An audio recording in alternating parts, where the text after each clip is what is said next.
This is Madeline Cum from Let Me Be Forward. Thanks for listening to the following broadcast on Public House Media. Hi, this is Emily. This is Lindsay. And this is Elizabeth, co-hosts of Beauties and Headcanons here on Public House Media. Thanks for listening to the following broadcast on Public House Media. Once you are done with this episode, we hope you'll come check out our show, Beauties and Headcanons, where we talk nerdy to you about fandoms, fan fiction, and all pop culture for nerds that you can think of. A new show comes out every Friday.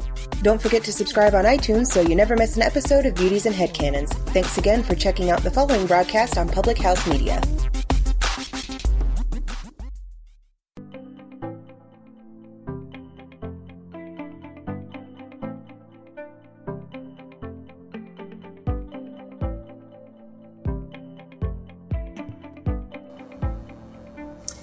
Everybody, it is No Filter Friday on Public House Media, and we are here with the lovely, the fabulous Candy Washington, who is a blogger and fashionista. And we're going to talk about, we're doing a crossover episode, so we're going to talk about my show, and we're going to talk about her show, and like probably everything in between, and maybe some old books, possibly, depending on how things go.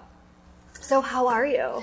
I'm really well. How are you, darling? Good. We met at the, what was that? I don't even remember. I don't know the name of that event. It was Boss Babes? Boss Babes, yeah. That was the hashtag. With Speechless Dresses? Yes, with Speechless Dresses. It was really fun. It was their event. Yes. Because I've worked with, not Speechless, but with STS Blue, which is like in the same company. Yes. The Jean Company. The Jean Company. They have like denim on denim on denim. Yeah. Which is, I have like an STS Blue, like Canadian tuxedo. Like I have the pants, I have the jacket, I have the whole thing. I love it. We're ready to go. We're ready to go. I get so many compliments on it though, so it's perfect. Yeah. But you gave a talk on self-empowerment and being your own brand and being a boss babe. Like that was the whole evening. Yeah. Do you do a lot of public speaking? Is that fun for you? I do a lot of public speaking, and it's really fun, but it's also humbling when afterwards people DM me or they email me and they'll say, hey, you said something, and I can really take that and apply it to my business, or you said something and it really, struck a chord inside of me personally, or whatever I'm going through. Like I saw myself in the story that you told. So it's a lot of fun, and I love doing it, of course, for to build my business, but to me, that's what's really the most rewarding and fulfilling part of it, is knowing that someone else got value out of whatever story I was telling or business tidbits that I was sharing as well. And I actually just did my first keynote speech. Where? Which was really fun. At the first Wellness Con that happened this past June 8th and 9th in downtown LA. It was a wellness con. It was a con for wellness influencers, whether it's beauty, lifestyle, fashion, healthy mindset, living. healthy living, lifestyle, put on by influencers for influencers. So that was really great. And I spoke on how to build a personal brand through social media through the lens of self-care. That's exciting. Yeah. I love public speaking too, but I think you're a little bit nicer about it because I'm just out there like, I love a microphone. If y'all listen, that's cool, but if you don't, I don't really care. That's how I am, usually. Yeah, I'll be, in the mirror, today, welcome to LA Style with Candy, the hostess with the mostest. And I have, cream on my face and, zit stuff all over. Oh, yeah, spot treatment, glasses. You're just preaching to the spot treatment. It's a whole situation. But you know what, though? If you can't preach to the spot treatment, who can you preach to? Exactly. But you have to start somewhere. Yes.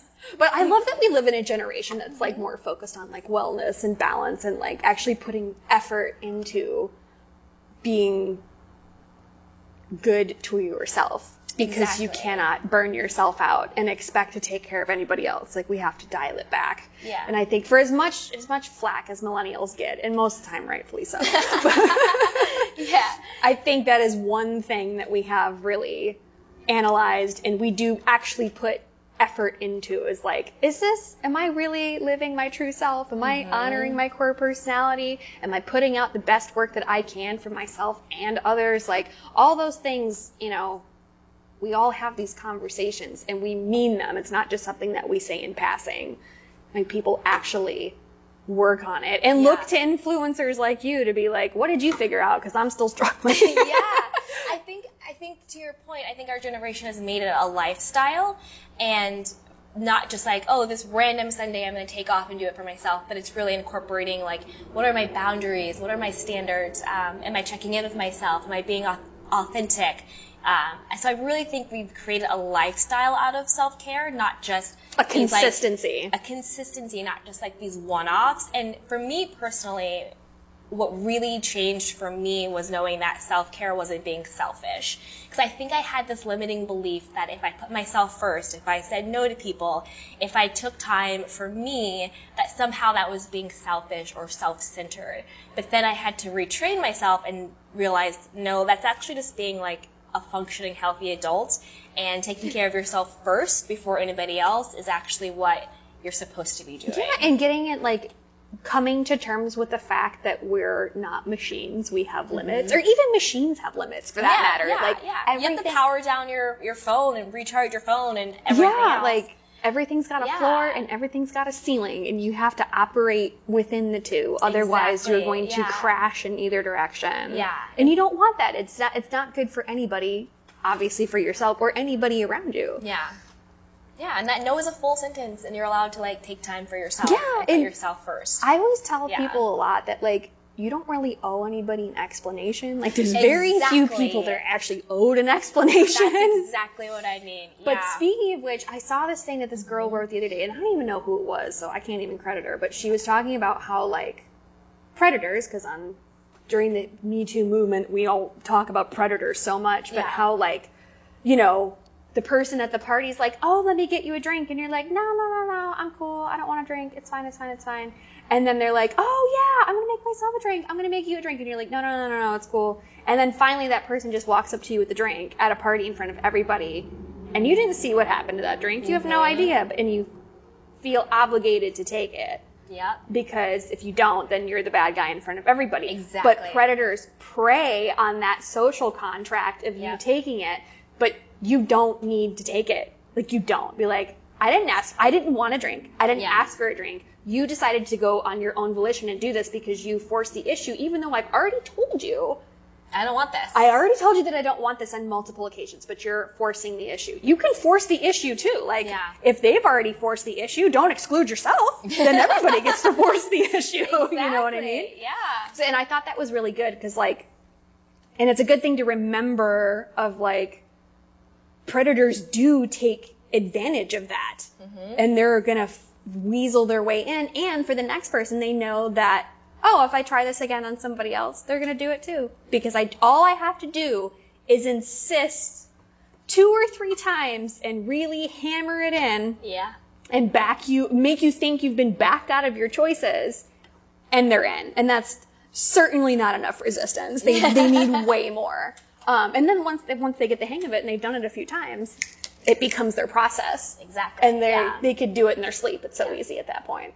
But I think that's a great example of knowing, like, your boundaries and other people's boundaries. Because if someone isn't respecting your no, then that's a red flag not to be around that person. Yeah, totally. Because if they're not going to respect your no in this situation, they're not going to respect your no in other situations. Absolutely. Yeah. They've already told you. Believe them. They've already told you, exactly. They're like, I don't care what you want. I'm going to manipulate this situation until I get the yes. Yeah. So that's not a person you want to be around, and that's a big red flag. So, like, when you are out at those parties and you see those people, stay away. Yeah. Stick to your no and get away from them. Yeah, absolutely. Sticking to your no is really. And I feel like to quote Drake, like, nice for what? Exactly. No, those days are over. They're over. Time's up. Nice for what? Like, those days are done. They're done. They're done.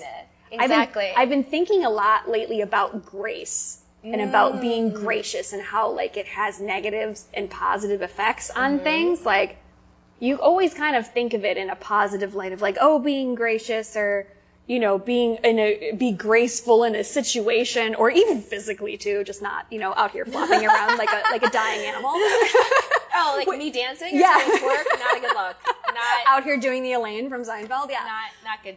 You would think that, but I was thinking about it a lot, and, like, I think we let people take advantage of our grace, like, en masse as a whole, because, again, people take advantage of that, or they're so ingrained in being able to take advantage of it that they don't even know anymore.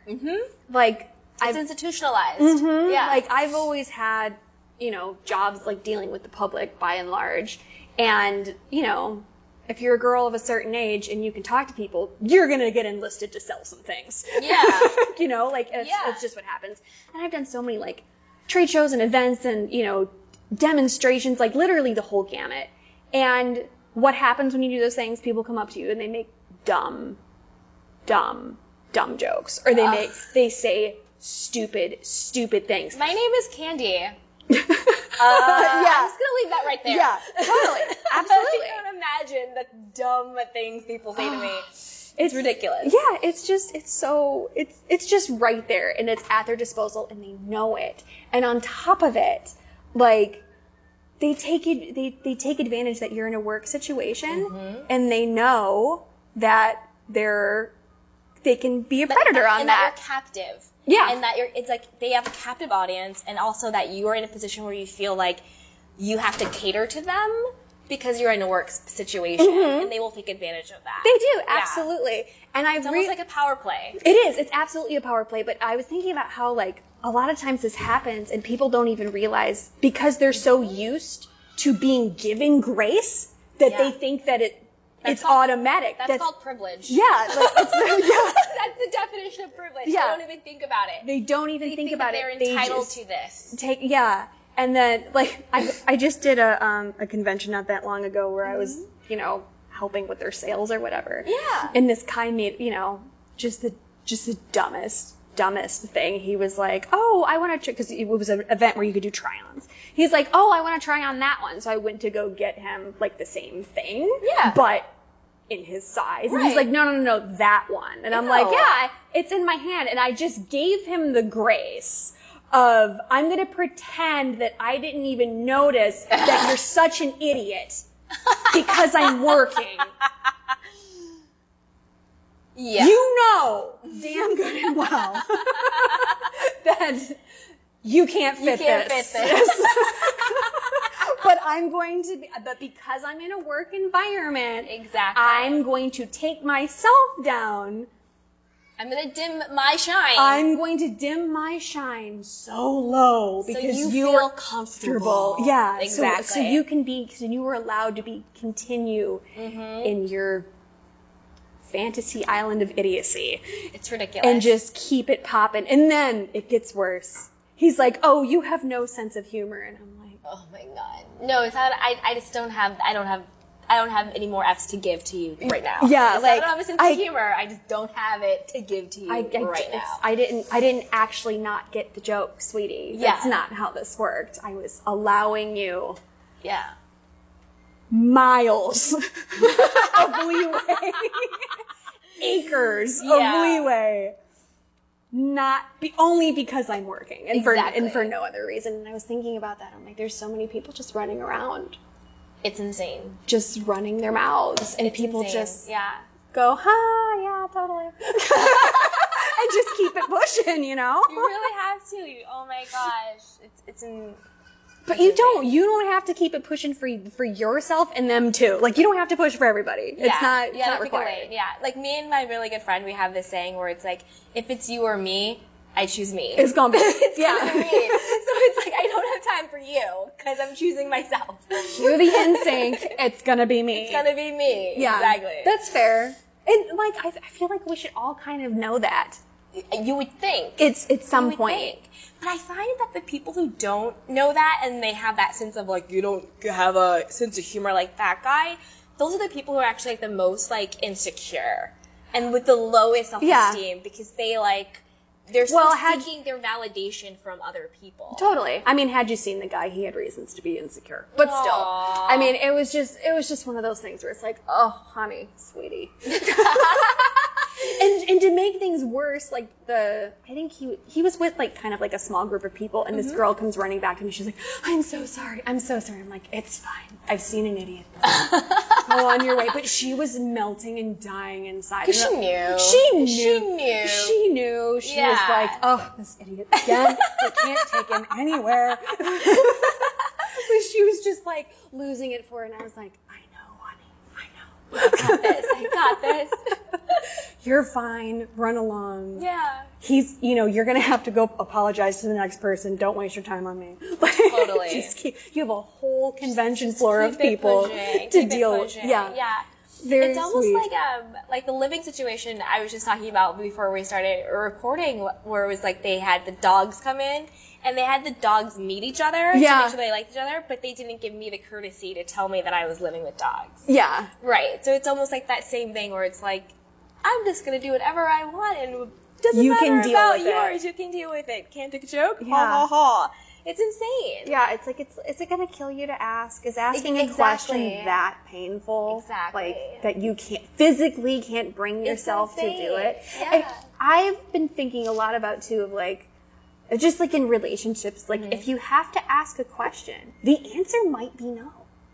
So you can't get mad when somebody tells you no. Yeah. Because it was a question. It was a could, question. It could have an answer. Exactly. Of many varieties. Yeah. Like, was it that hard to ask you if you're like, hey, are you cool with dogs? Yeah. Or not? And I also think it's people who don't know how to communicate effectively. That's true too. I think that's a big thing where it's like exactly what you're saying. There can be a no. They're scared for like actual like adult Interaction. and conversation, so they avoid, and that leads to like bigger problems. Oh, absolutely, because it snowballs. You end up with this Exactly. one little moment, like, oh, it's uncomfortable to say that, so I'm not going to.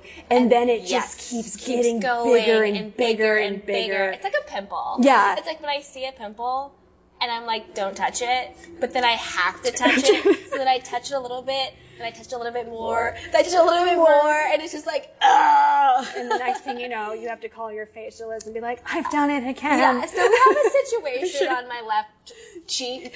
Like, I need to call in a professional. exactly, and to take it out, but it's like, if I just wouldn't have touched it. If you just would have just let it ride. Just let it ride. Just let it ride.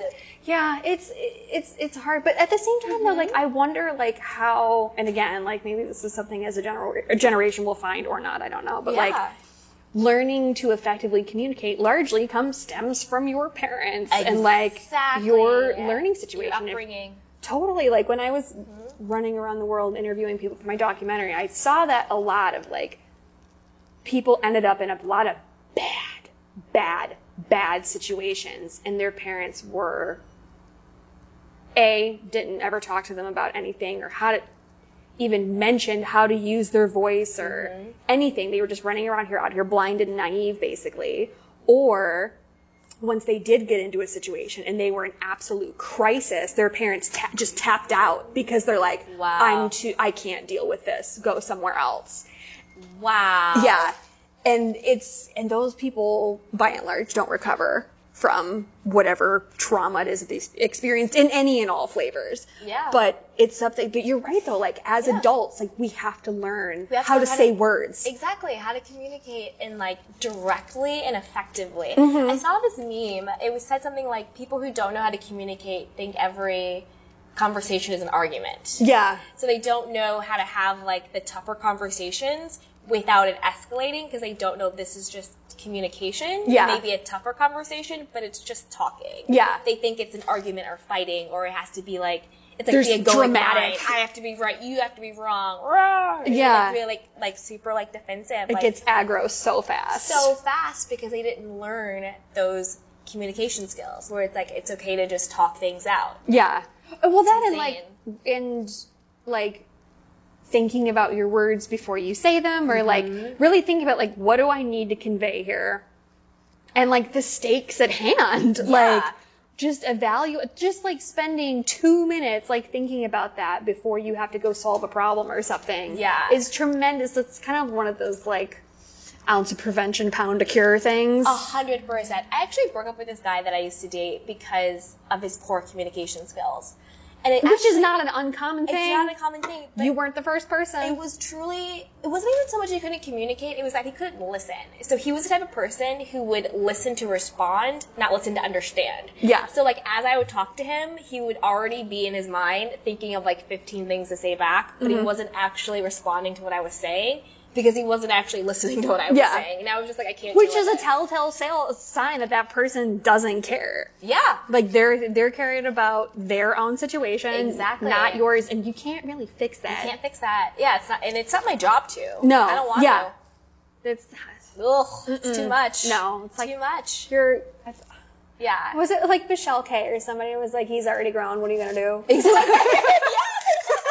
It's hey, Michelle. Yeah. Hey, Michelle and Trina. Michelle K. He's already grown. I was like, Michelle Obama? Michelle K. K. Michelle. No, take it way back. Yeah, K. Michelle. She was like, I can't raise a grown man. Yeah. Or something like that. Exactly. He's already. Yeah, I can't raise you and eat you. No. Those are two mutually exclusive events. Exactly. No. But yeah, like, and that's a telltale sign that somebody doesn't care. Insane. But again, that's a skill set of learning how to effectively communicate and spotting that of like, I say something and clearly my words have zero meaning. Or they do have meaning, but they don't even care. They don't even care. They don't care. Yeah, we were actually having like a mini conversation, and I was like testing it, and so he was like talking, and I was like, yeah, well, you know, like about like my time, like something, and he's like, no, like other people needed my time, and I was like, oh, like were you sleeping with them? And he was like, yeah, and but he was talking about a male producer that he obviously wasn't sleeping with, but he wasn't actually listening to what I was saying. He was just talking. Yeah. And I was like, oh, okay, so you slept with him. Got it. And, like, we just, like, kept going. Totally went over his head.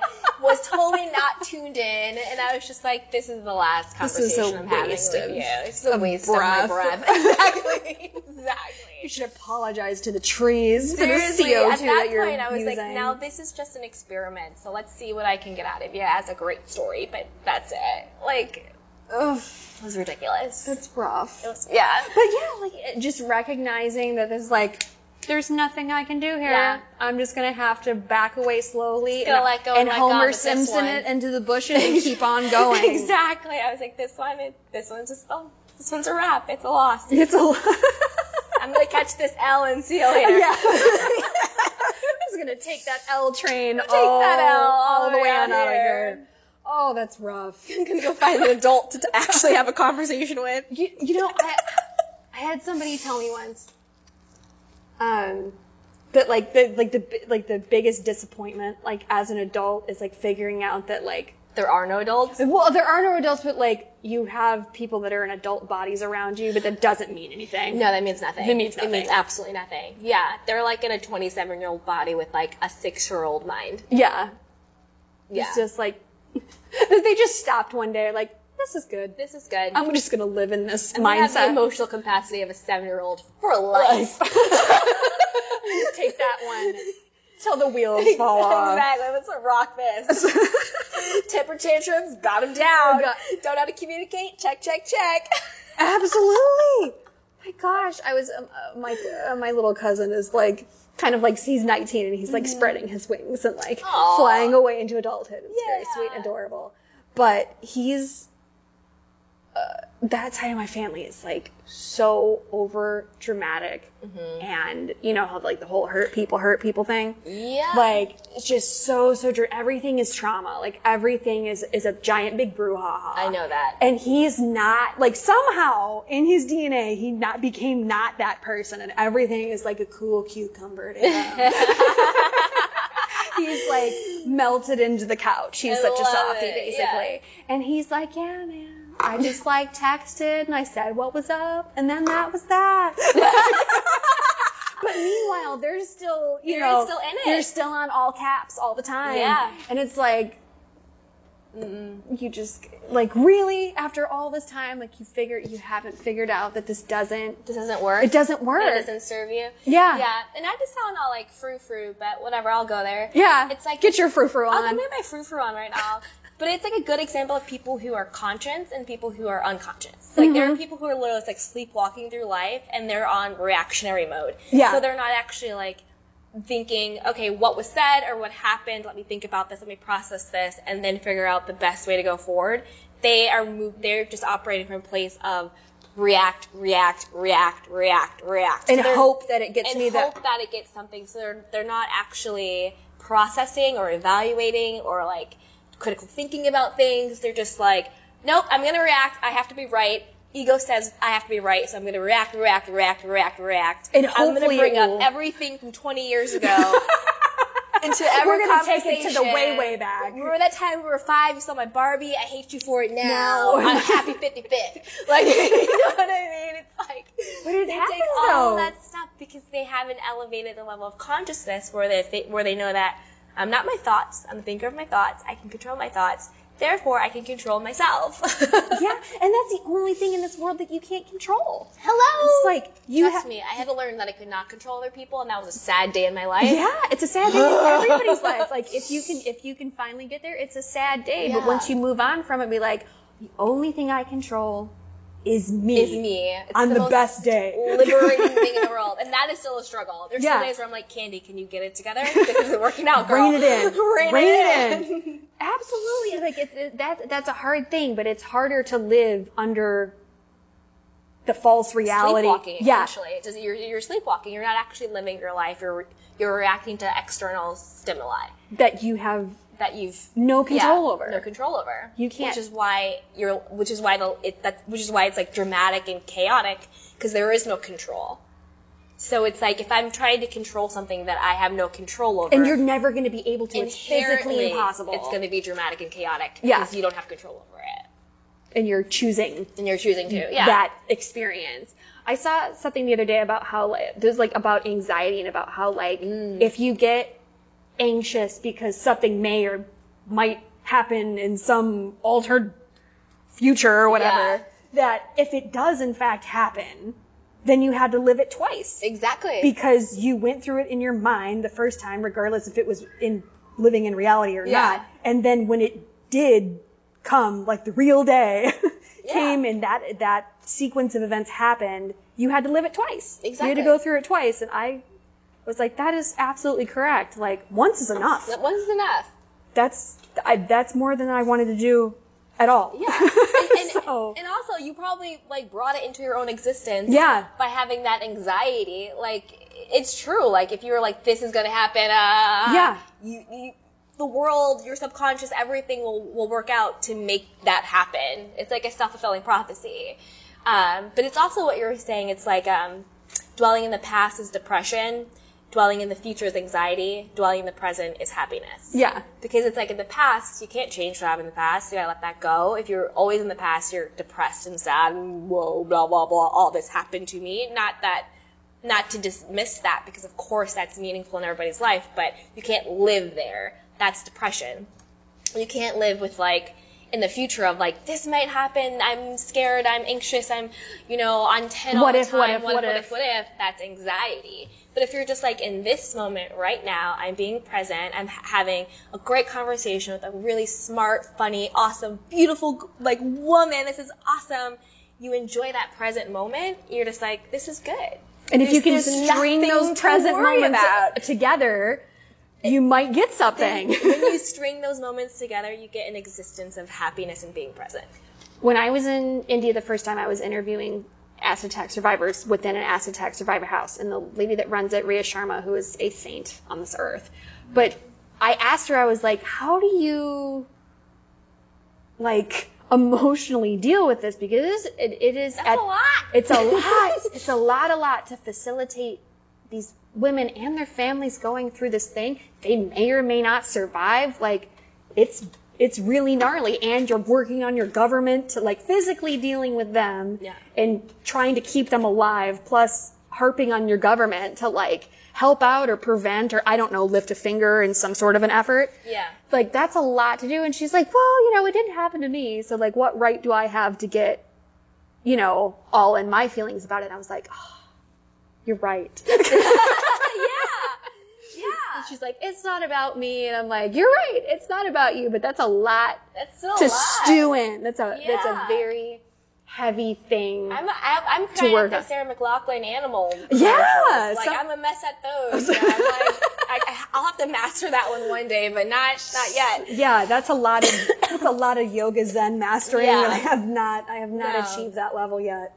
Or maybe at some point in my life I might possibly, but not right now. Not in the foreseeable future, no. And I noticed that when there was a woman that, lo and behold, came in from Zimbabwe, and it was like their first international acid attack survivor that they had. Oh, wow.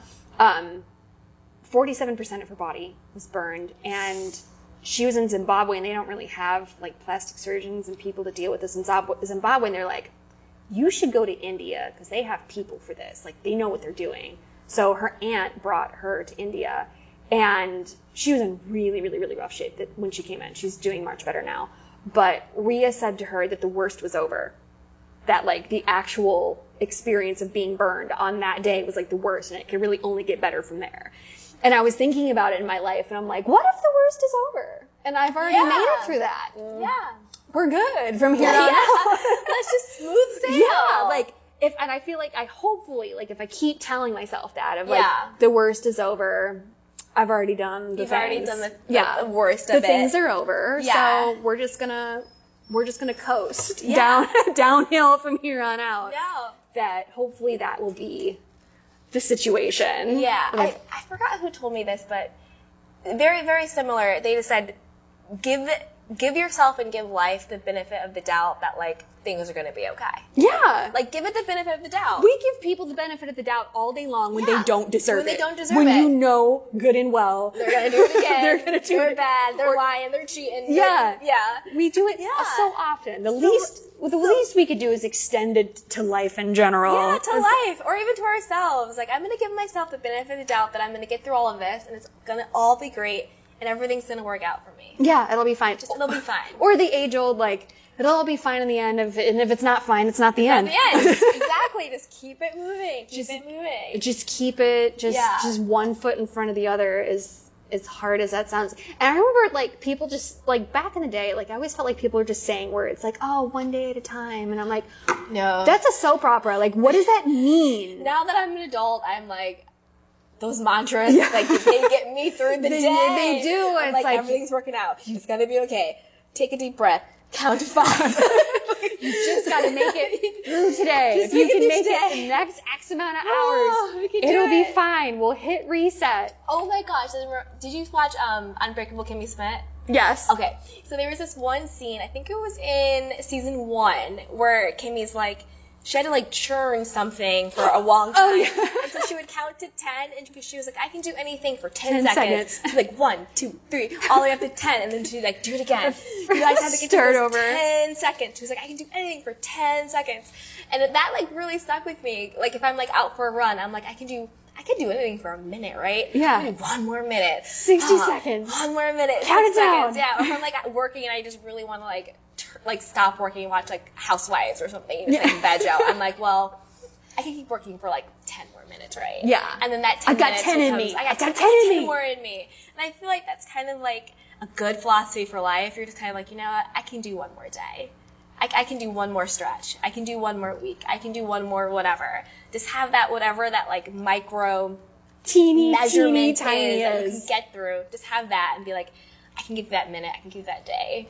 Like, And once you hit Yeah. your max out, you're like, nah, dude, I don't have 10. yeah, I don't have 10 more it, in but me. You earned that Yeah. max out. You Yeah. earned it, and you're like, all right. You figured And out you where get that edge so much is, closer. and you're like, Yeah. this is where I draw the This line. is where I'm doing it. Because if you're gonna have boundaries, you're gonna need to know where they are. 100%. How did you get into your like setting boundaries? Ooh, my Wellness self-care world journey. For me, it really started when I started out in corporate America. I started out doing, I interned for Louis Vuitton in their PR department, and then after that, which was really fun. The dream. Yeah, it was fun.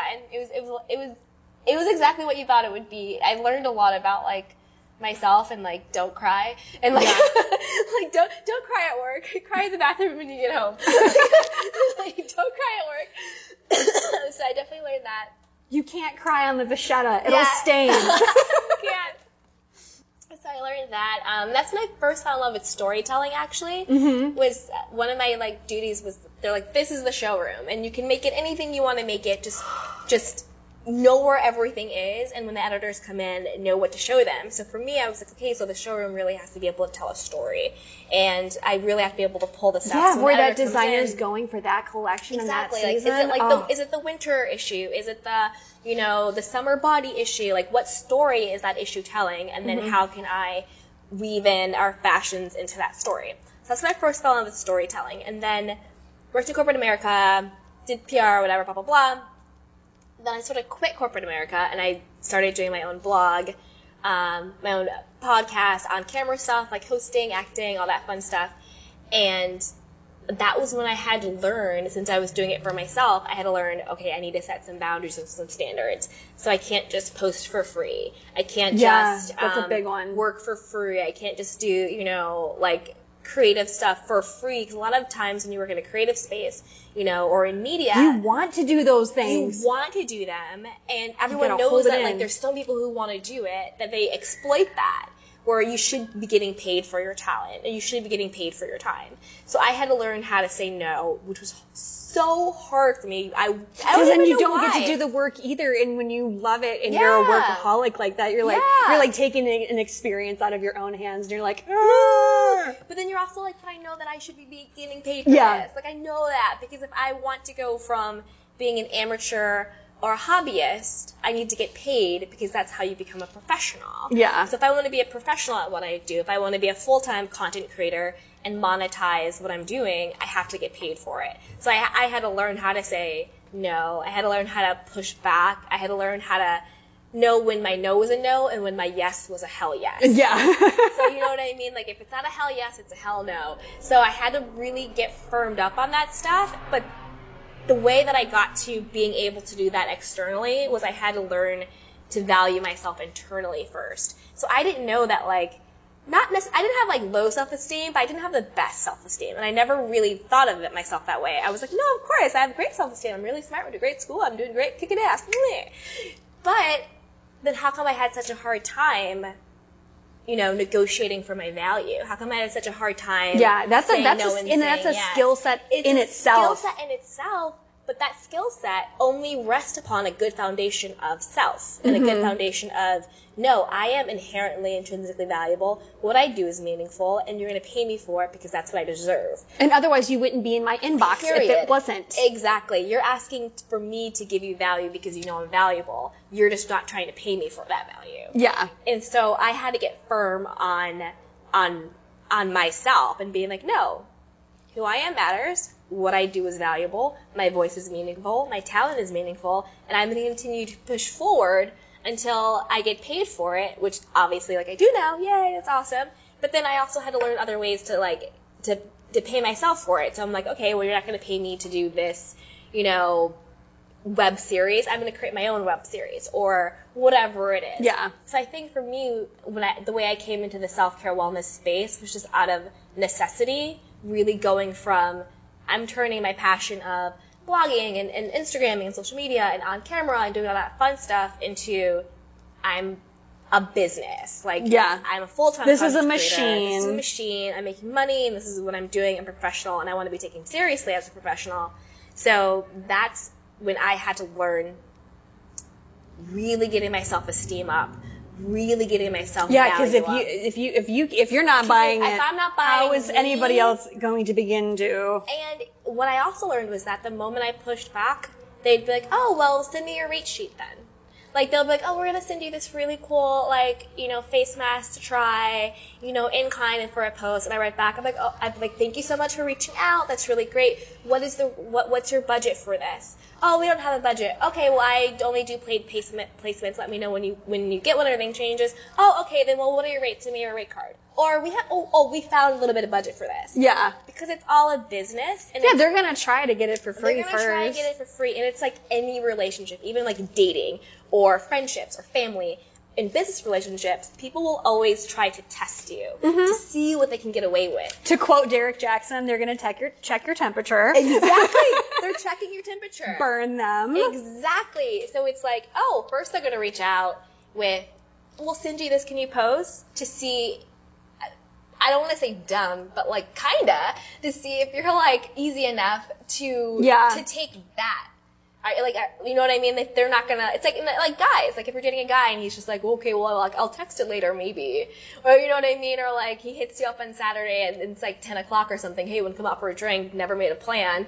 If you're that easy and you're just like, oh my god, yeah, be there in 5, then he's like, okay, this is a girl I don't have to put effort into. Yeah. This is a girl who doesn't have certain standards and boundaries. This is a girl that I can get away with treating this type of way. But when you're like, hey, you don't respond to that text. You respond the next morning. Hey, I was out with my friends. We had such a great time. You want to meet up with me? Let's make a plan. Let me know. You know what I mean? It's like, oh, well, that's a girl that I have to, like, put effort into. That's a girl I have to actually show up for. Same with the people who I work with, like the different, you know, brand managers or publicists. Oh, this is an influencer that I have to pay. Yeah. This is an influencer who has a rate. This is the influencer who gets it. So you show people, whether it's in business or relationships, how to treat you. Yeah, you teach everybody how to treat you. 100%. And if they're not Jedi mastering the Yoda teachings, then they can get on down the road. Exactly. Which is a great litmus test for stuff like that. Yeah. It's slightly off topic, but I think okay. it's slightly interesting that, like, because people know this about me. I live on celebrity welfare. We got more free stuff than we can deal with. Like, we had to move because people just send stuff to our house. Like, it's crazy. Yeah. And we've gotten so much stuff from gifting suites over the years. Thank God, because we use a good portion of it. Yeah. But, like, when brands get into those gifting suites, they pay a certain amount of money to be there and to gift certain people with these products. And they get to take a picture at said event. Right. The end. If you use and like their product and decide to cheerlead for it in whatever capacity, that's a bonus, not required. No, not at all. It's really mind-blowing to me that these days companies have the balls enough to be like, yeah, so we're going to send you this thing and then you're going to say a nice thing about it. And it's like, back it up. Hold up. Back the truck up. We don't even know each other like that. Exactly. Hang on a second. Like, buy your girl dinner first. yeah. Thing. Yeah.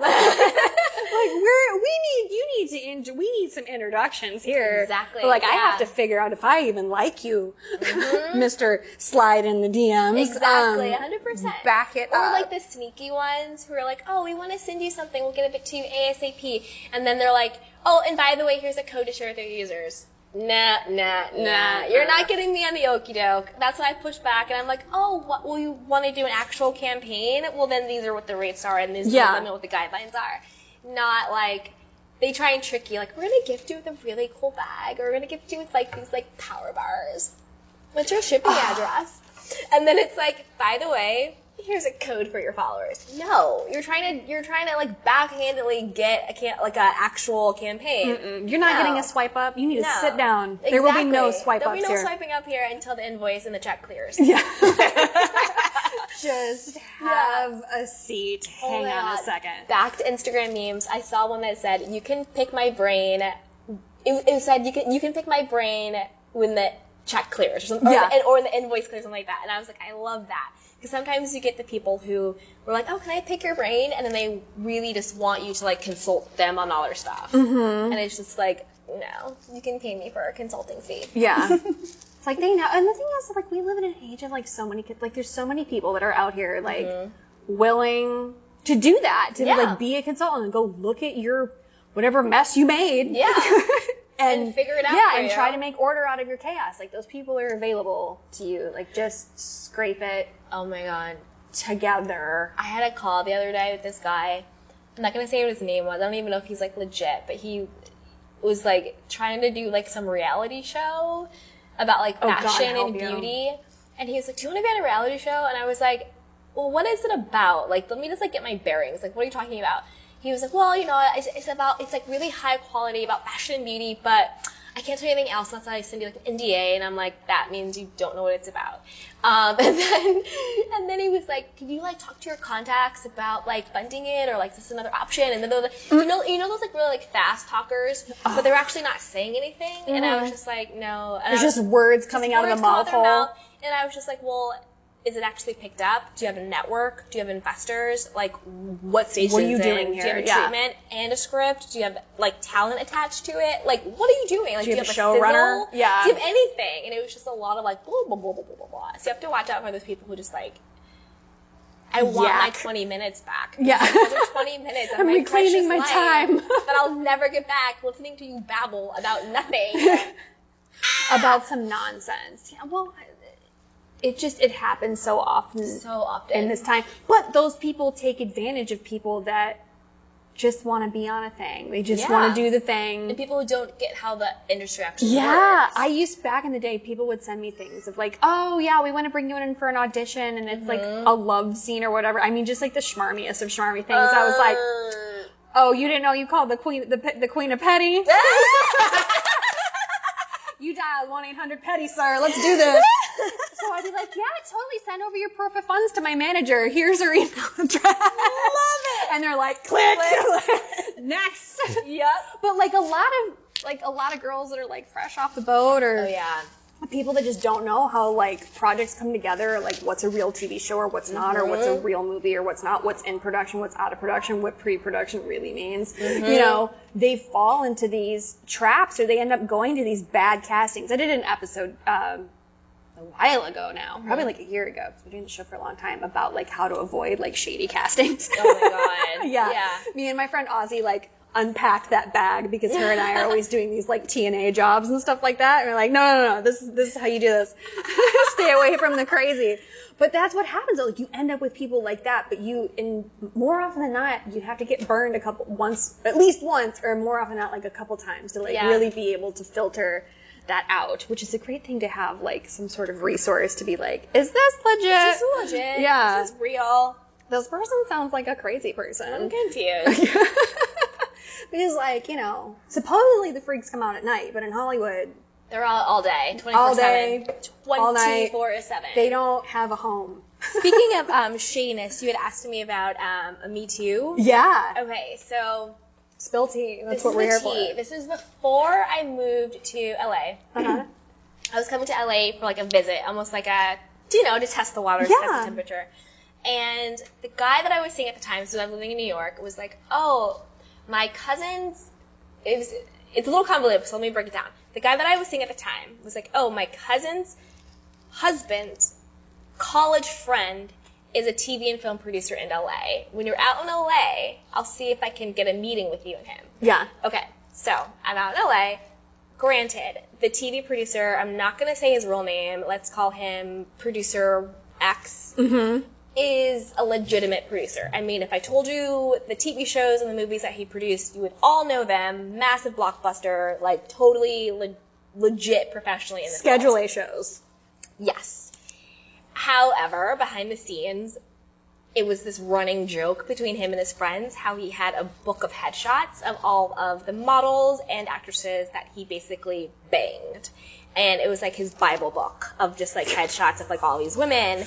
And he's not the hottest guy that No, of course matters, not. but yeah. So I have a quote-unquote meeting with him, which turned into, I'd actually gotten dinner and drinks with like his friends before that. Then he randomly shows up later, completely like whacked out of his mind. Oh, Lord. And he proceeds to tell me that I needed to emaciate myself if I was going to make it in the industry, because all the people who make it are emaciated and like really, really thin, especially any girl of ethnicity. They're all half white anyway. This is what he told me. Lovely. For you guys who can't see me, I'm a brown girl.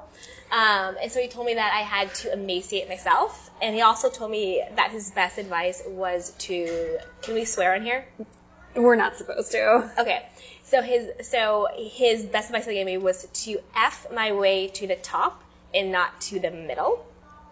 He said that if I would pretend to be his girlfriend, he would change my life. He said that if I were sleeping with him, and this wasn't all in this one night. This had happened like over. This was a mini-series. A few mini-series, yes. And then he went on to tell me a bunch of like Hollywood A-list girls had all slept their way to the top. a lot of those names that he told me actually came out during the whole Me Too Weinstein movement. Like, a lot of those names that came out, like, talking about it, whether it was, like, Star Magazine or Page Six or whatever it was. Yeah, so those were just a couple of the things that he told me I needed to do in order to, quote-unquote, make it. And that if I were to do things with him, he would just change my life and, like, do all this other things and blah, blah, blah, blah. He had all those cliche things. All those cliche things. He had attempted to kiss me multiple times. I said no. Then, lo and behold, flash forward a month after all of this, he had told his group of friends, and I got back to the guy I was dating, that I had gone down on him, which did not happen. Oh, my But Lord. he was saying that to save face because he had put up this whole bravado facade Yeah. of having all these, like, whatever. And then the guy I was dating got mad at me, was being like, did you do that, Paul? You know, like, this Yeah. whole thing. And I'm like, no. But once someone puts it out there, even if it's a lie has life. And so I was like, I didn't do it, but I'm leaving it there, because the more I defended myself, the more people think it's true. Like, you just, once someone lies on you, it is a betrayal, and it is a character assassination, and it is still traumatic and harmful. Well, totally. For someone to do that, it's horrible. One of my best friends that was in the documentary that I made, that was her thing that happened to her initially. This kid that she went to school with, like, his aunt, like, lived across the way, and he would kick it at his aunt's house and watch when her dad would come and go, and knew when he was out of the house, and then busted up in her house one day and was like, you're gonna suck my dick, and if you don't, I'm gonna tell everybody that you did anyway. And he forced her to. And then he got away with that and ended up raping her later on down the line. Mm-hmm. So that, again, back to the predator thing, like, that is a classic textbook armchair technique of the predator. Is like, well, you might as well, because I'm going to tell everybody anyway. Yeah. So it might as well be true. Might as well be true. Because the aftermath was basically it was the same as if I had. Yeah. Because even though I'm like, no, I didn't. Like, it was like an altercation of reality. I swear to God, did not happen, did not go down. The fact that he put it out there, it's out there. Yeah. And a lie has life. Mm-hmm. And he put it out there. And yeah, I'm so thankful that nothing further than that happened. Yeah. But that in and of itself was enough. It was crazy. But I think that's like how perpetuated like this casting couch nonsense has gotten, is like, it's gotten into people's heads that like on both sides that like, oh, I can just take advantage of people. If I go get this job, if I get this title on my business card, then I can just go do this to people. I can abuse people at will, and it's going to be super fun. And that's a lot of their motivation to even go get that job. It's not even because they want to do the actual job itself. And then on the other side, it makes people feel like, yeah, that is the only way. Yeah. You can't stand on your own 2 feet. That's impossible. That's not even an option. Yeah, your talent's not going to get you in the door. Yeah. You're not going to get in the door yourself. You have to like put out for it. Yeah, you don't have enough business acumen to like actually negotiate for yourself. Yeah. Like, it's like, well, you know what? Guess what? If I can negotiate about it, I can negotiate the rest of this. Exactly. So the joke's on you. But like, what a way to like run around screaming that like, my dick is trash. I have to force it. I have to force it on people.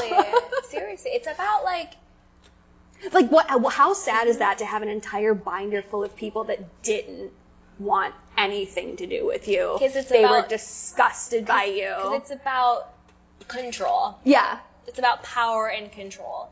There are people who, in their warped minds, I don't even know how people function in that state. And like think and justify those actions.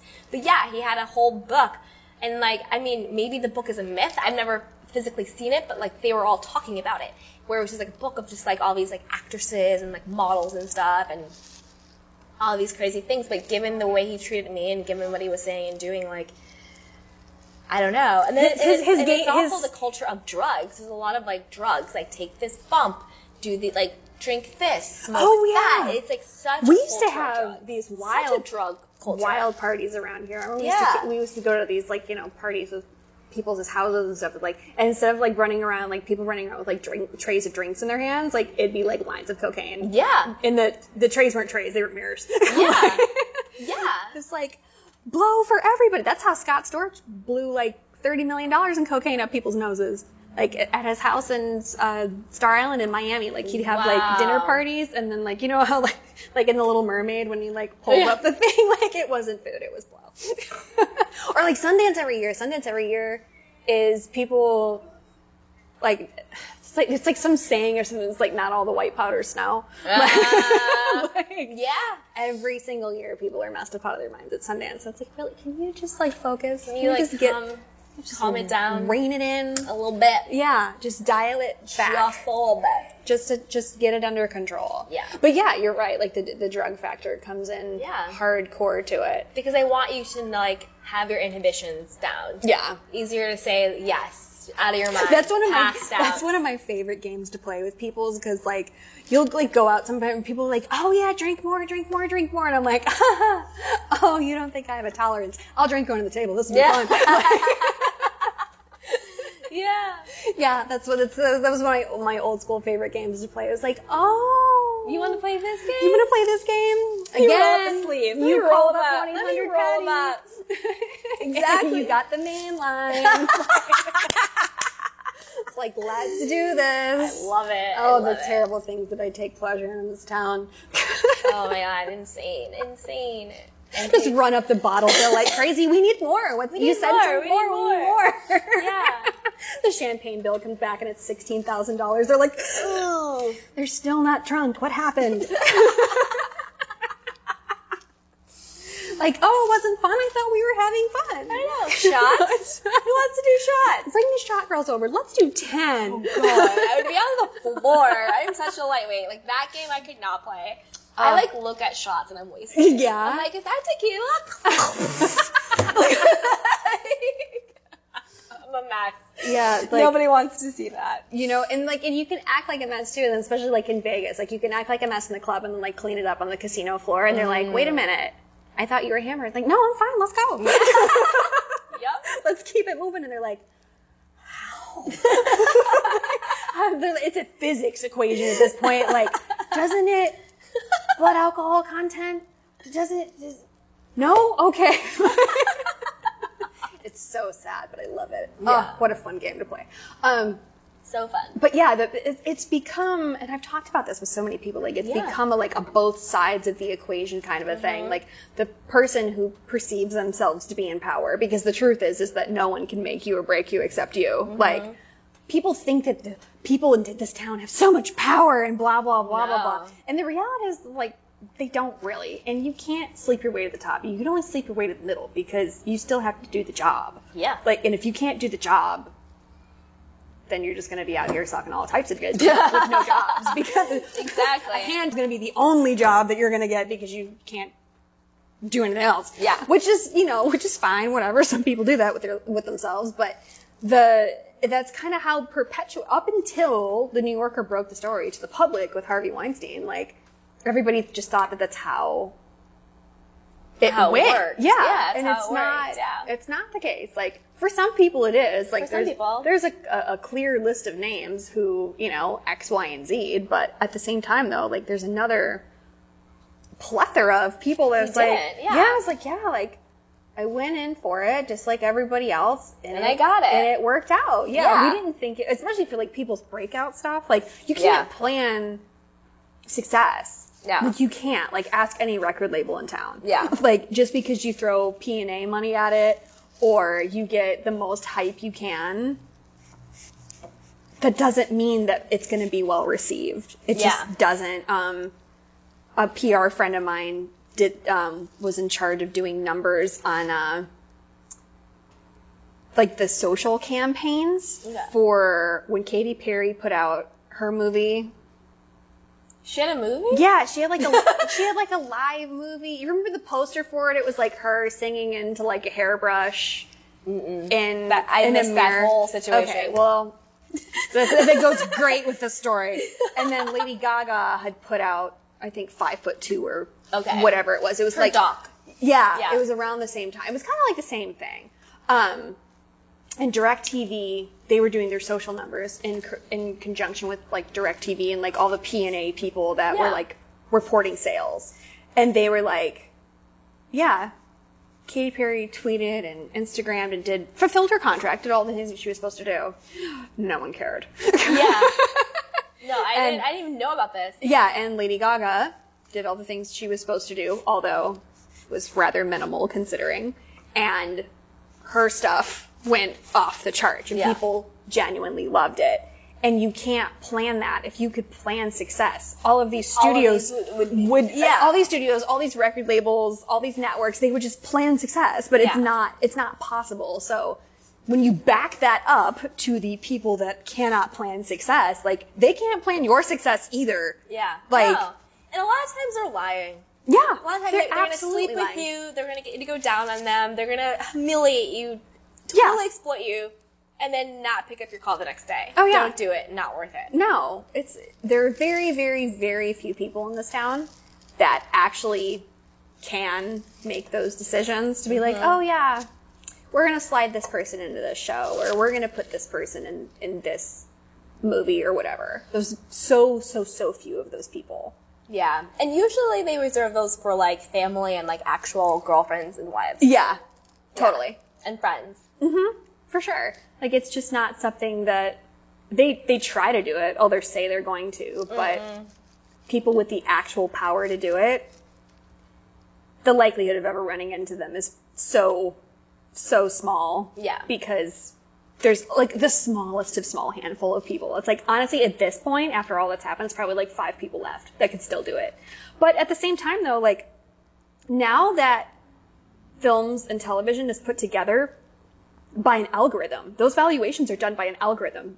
They're not done by someone who works in distributions like Brain anymore, of like, yeah, we can put this project at this valuation, we think it'll bring these numbers, or blah, blah, blah, blah, blah, blah, blah. It's put into an algorithm. And it's kind of like how, the best I can explain it is like, it's how, like, real estate agents decide to value a house. They pull up comps in the neighborhood, or all of these, zip codes and data and all of these factors, and then they put bedrooms and bathrooms and all that stuff. All of these, tiny pieces of information that make up the whole.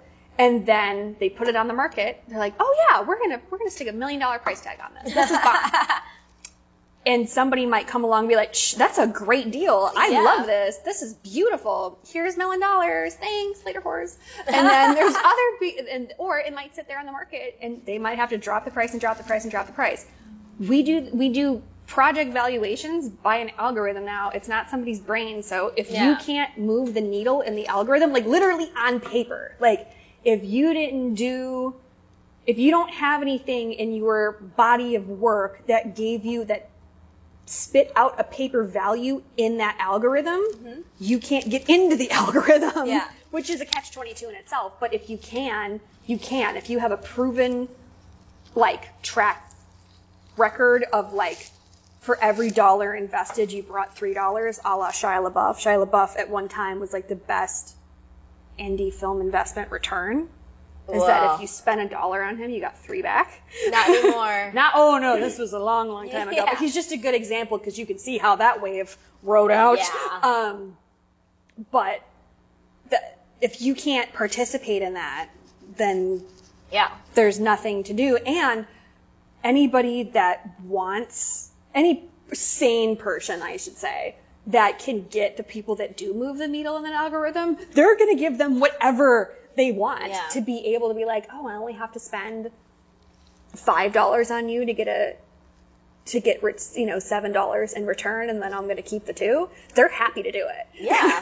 And they'll wait years for availability or do whatever it is that they have to do. Like, and that's just using the algorithm. That's like the hope and prayer of that situation. There's kind of a famous situation when Warner Brothers is owned by like a Japanese company these days.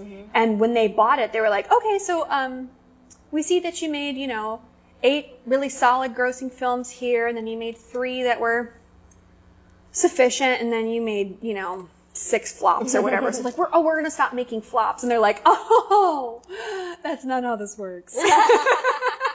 Like, you just got to put out your slate for the year. Yeah. Try to plan a little bit for next year, and Godspeed. Yeah. Like, you don't get to choose this, but we get caught up in these conversations, or these like beliefs about people having power, but it's just not true. It's not true. It's just not true. Like, they're not wielding actual power. They're wielding self-proclaimed, they're wielding hype. They're wielding ego is basically what they're wielding. And I also think, like, especially like in 2019, we have the power. Like, if you have an iPhone, there are like movies shot on iPhones that are getting like Oscar nominations, like Tangerine is one. Like the day and age with like social media and streaming platforms and access to technology and to shooting equipment and to talent, just look around you. Like, you have like a group of friends who are like writers and comedians. Absolutely. And dancers. It's like we in and of ourselves are our own production hubs. Mm-hmm. There's no reason that you can't, you know, put out a web series, put something on Amazon, you know, put something, you know, pitch to Netflix yourself, whatever it is. There's no reason why you can't create your own projects. You and can. I spent the entire really getting out there. It's like we have the power now. Absolutely. Like, time's up is for a reason. Like, because our time is now. Yeah. Yeah. I spent the whole morning at Canon and Burbank, which are just such incredible people with incredible technology, and the things that we're able to do now with so much less money than before. The only thing that studios have going for them is that they own their own stuff and they have a pool of people that are beholden to them. Mm-hmm. That's about it. That's about in this it. day and age, yeah. Yeah. Go get some production insurance and go to a rental house and get whatever you can get and start shooting. And try to get yourself together. My two friends wrote and produced Tangerine. Oh, wow. And I'm going to do a shout out to Chris Bergach because I love him and he's amazing. We've been friends for a long time. And I'm not saying this to put his business out there, but I just want to make a point to what you said. One of the times we went hiking, and Chris, some other friend, Tess and Josh, who were also in Tangerine, and Julie, she played the cop in it, and she was also the first AD. Just like all of our friends in there. And Chris is like, yeah.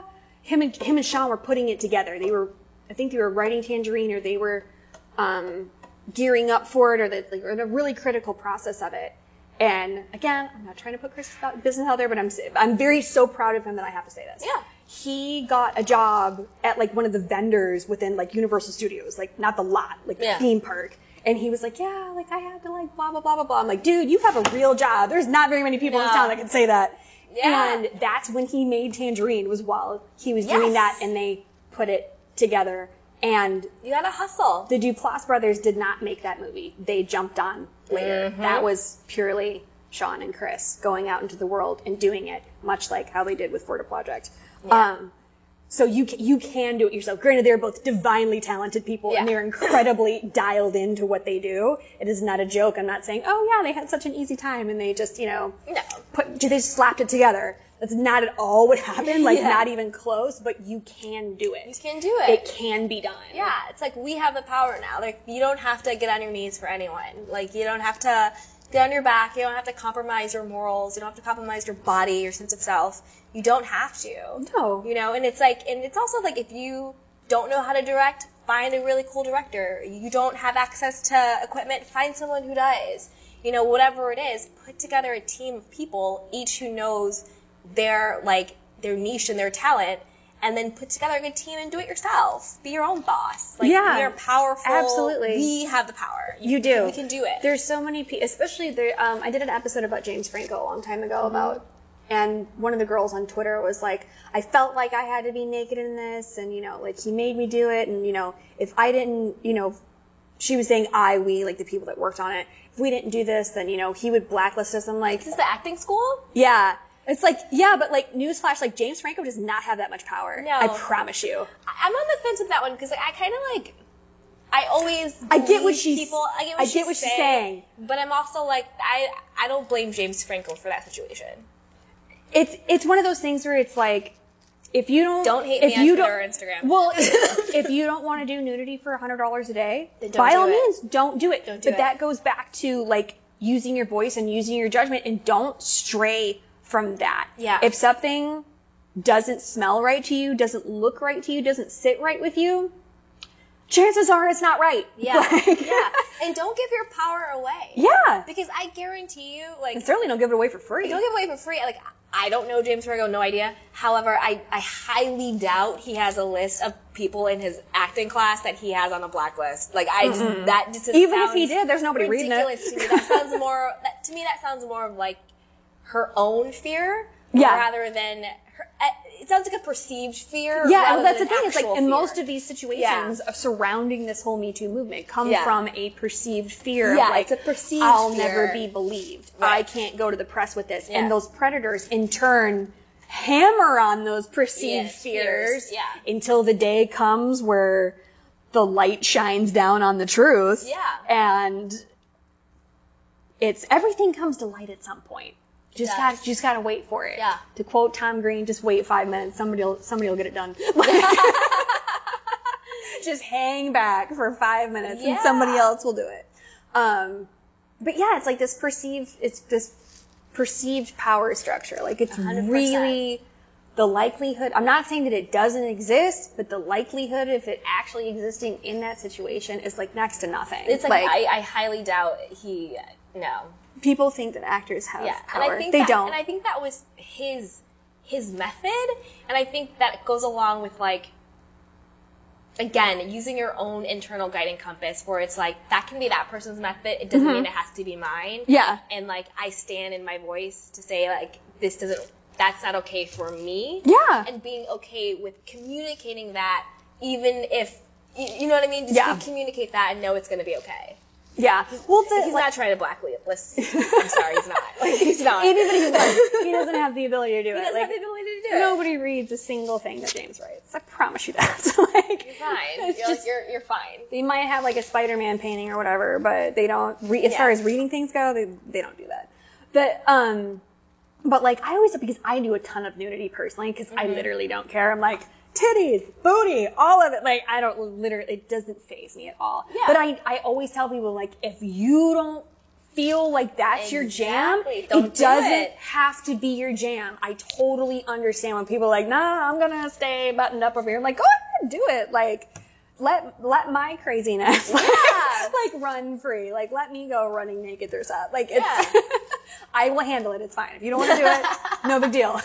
Yeah. There's me and there's plenty of other plenty of people other people. that are out here. And they're unfazed by it. Yeah, totally. And I understand, like, it's kind of fallen off over the years, but like back in the day, people were really scared of like being inhibited by nudity. And I will say that I only consciously lost one job because of it. Okay. That I was really, I'm not going to say that I was pinned for something because I can't say that for certain, but it looks like I was pinned for something.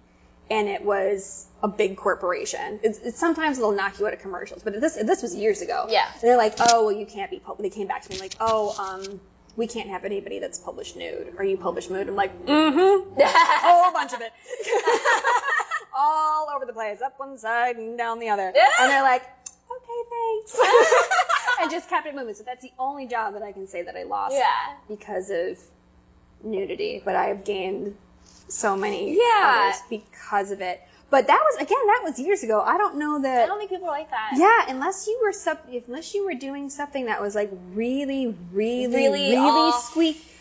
squeaky clean, I don't think anybody would really mind because like Look at all the Disney kids. all the Disney kids and like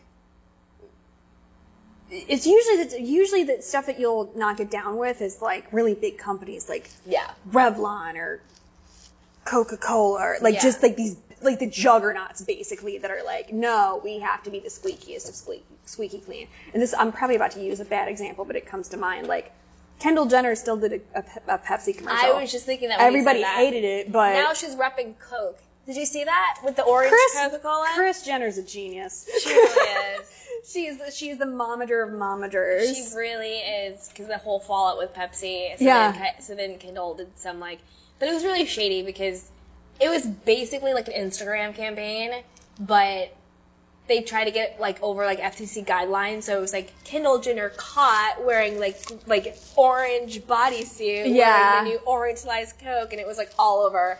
Like the Zoe report was like reporting it, and like Cosmo was like, "Did you see Kendall Jenner in this?" And it's like clearly this is a campaign. And Clearly that's all being paid. That's a classic to do all this Kardashian stuff. move. Like Yeah. when Khloe, one of my favorite pictures of Khloe is when she was in the Gelson's grocery store parking lot, and she has like her little Gelson's paper bag, and she's carrying like she had bought flowers, and she's carrying the bottle of like Clean and Clear shampoo, and I was like, they got a fact check for that. yeah, I'm like, and of course, and it's a gorgeous picture, like absolutely, there's no denying that, but I was like, that is just genius. Yeah. Just genius. But it's like, at the same time, it's like, do you really expect me to believe that You're not Khloe using that. Kardashian drove all the way from Calabasas to West Hollywood to go to Gelson's? Number 2, that parking lot is tiny, and we all hate it. Yeah. So you're telling me that she drove from Calabasas to West Hollywood to go to this Gelson's, and then she went in and bought flowers and presumably some other things. And then as she was walking to her car, she Exactly. decided to take the bottle of shampoo out of the bag and walk with it in her hand with the label facing the camera. Exactly. Oh yeah, that totally happened. That was basically the Kindle and Coke situation. Yeah. She walked out like this.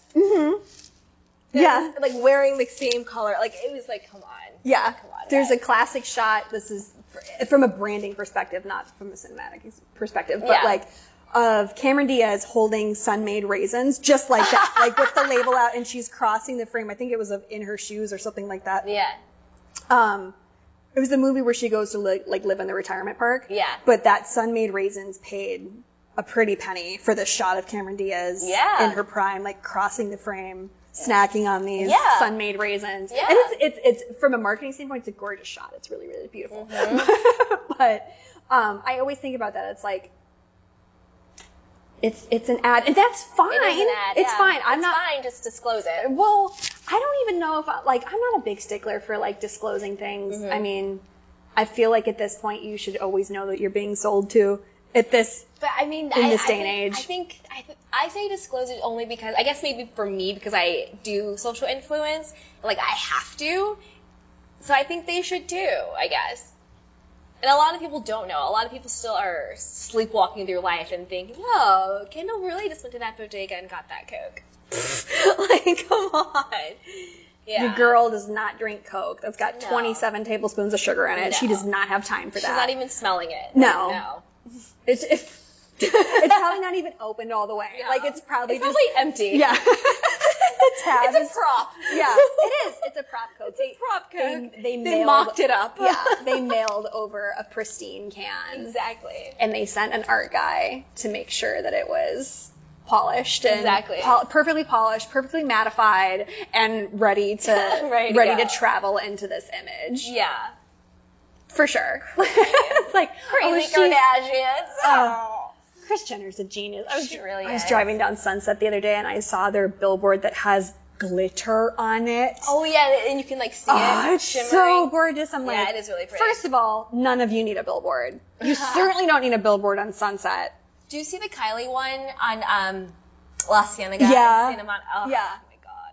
And, like, Yeah. and you definitely don't need what with glitter on it. But here you are. Yeah. Shining, shining, shining. Just like blinding sunset. Because like Sunset Boulevard, especially going east, is Yeah. like the battle of the billboards. Like it's probably some of the most fiercest billboards like Yeah. in the world probably. They're inspiring. They I'm like, are. One day, Yeah. I'll get one of those. And they'll billboards. make like extra cutouts and things It's pop so out cool. of them. It's cool. There's like they take extra to another stratosphere. Yeah. And I'm like, she put glitter over it. Of course she does. She paid to get a guy to jimmy up the side and throw glitter down. Like you go. go. You stay shining. You stay shining. Just stay shining. You Kris don't Jenner. need it, but you've got it. You've and got that's what it. matters. Just stay shining. With your boyfriend and his big old hips. Yeah, we live in such a strange town.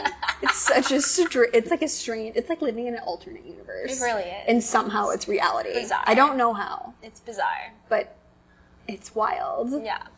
But did you have anything that you wanted to add about your blog and Oh, lifestyle and yeah. wellness? Well, you guys can find me at candywashington.com. It's CNDY Washington. And yeah, just go there for anything about fashion, beauty, lifestyle, entertainment, self-care. I put together an essential self-care kit on Amazon. If you just go to amazon.com/shop/Candy Washington, you can see all my favorite things. It was really fun. Everything from books to workout to videos, inspiration things, food, like the whole gamut's there. And yeah, you can find me on Instagram at Candy Washington for more of the same, and at my podcast, Sugar Pills, 10 Days to Awaken Your Inner Power, and that's on iTunes. Don't you have a book too? And the book, yes. Sugar Pills is also a book. Sugar Pills is also a book. It's Sugar Pills, 10 Days to Awaken Your Inner Power, and that is all about separating the persona from the person, which is what we've been talking about this whole time. Especially as a creative professional, how do you keep your sense of self while seeking success and keeping your own integrity, setting boundaries, having standards, having a vision for your life, creating a community of, you know, kick-ass people, like the people who made Tangerine. Like, it's just about that, finding your tribe of people to create meaningful content and doing what you love. And you can find that on Amazon and on Amazon Kindle as well. Wonderful. Yes. Sugar pill it up. Sugar pill it up. Sugar Pills, 10 Days to Awaken Your Inner Power. It's really fun. Each day awakens a new power with actionable insights, and then it also has a really fun journal that you can like journal along with it. With It's really like a fun workbook? questions. It's like a workbook. It's good. I live for workbooks. Yeah. It's like a book and a workbook all in one. I love all that stuff. All right, Yeah. well, thank you for coming on to No Filter Friday and Public House Media. And then everybody needs to go check out other shows on Public House Media, like Confessions of a Military Spouse and Crowned and Dangerous, C. Jane Cell. There's so many fun shows on. Mine is like the darkest, grimiest show on the network. That's always the disclaimer, like, everybody else is, like, uplifting and morning motivation and, like, all these, like, sports and soccer and, like, all these, like, nice shows, and, like, little Rachel's in the corner, like, well, some people have been traumatized. Call 1-800-PETTY. Yeah, call 1-800-PETTY. You're going to get the main line. Just spill tea and be petty all day. Yes. So thanks for coming by No Filter Friday and Public House Media, and I will see you all in another week for some more craziness, and who knows what's going to happen between now and then.